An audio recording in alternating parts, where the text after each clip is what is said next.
हमको तो लगा कि टुनटुन यादव का हेलो हेलो गनवा भैया रितेश पांडे के हेलो कौन गनवा को पीछा ही कर देगा, लेकिन ऐसी बात नहीं है, ये गाना भी चोरी का है।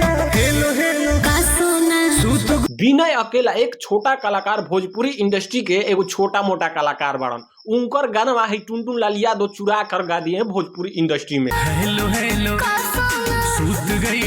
हम जानते थे कि बड़े बड़े कलाकार चुराते हैं सिर्फ गाना छोटे कलाकारों का, लेकिन टुनटुन यादव भी चोर निकलन भोजपुरी इंडस्ट्री के। अगर चोरी का गाना होगा तो कैसे 1 बिलियन रितेश पांडे का गाना को क्रॉस करेंगे टुनटुन यादव, क्योंकि हेलो हेलो गानवा का कहेंगे लोग कि गाना चोरी का नहीं है। इसीलिए हम सबूत लेकर आए हैं। विनय अकेला का गाना 7 दिन पहले यूट्यूब चैनल पर चढ़ा था, लेकिन टुनटुन यादव का हेलो हेलो गानवा भैया अभी 3 दिन हुआ है और कहते हैं लोग कि चोरी कैसे हो जाता है। देख लो भाई, साफ साफ दिख रहा है कि विनय अकेला एक छोटा कलाकार भोजपुरी का, उनका गाना चुराकर टुनटुन यादव गा दिए हैं और विनय अकेला कुछ भी नहीं अभी सोशल मीडिया पर आकर बोले हैं। सोशल मीडिया पर यही हाला होता है कि टुनटुन यादव रंगदारी गाना के स्पेशल, और अरे खां स्पेशल है भैया। ये गाना जब चुरा लिए खेसारी लाल यादव के जैसा, तो कहां से आप भोजपुरी में परचम लहराएंगे। पीछे दिन खेसारी लाल यादव पर भी दाग लगा था कि छोटे कलाकार का वो भी गाना चुरा कर अपना भोजपुरी इंडस्ट्री में गाना गा देते हैं और लॉन्च कर देते हैं यूट्यूब चैनल पर और 20-30 मिलियन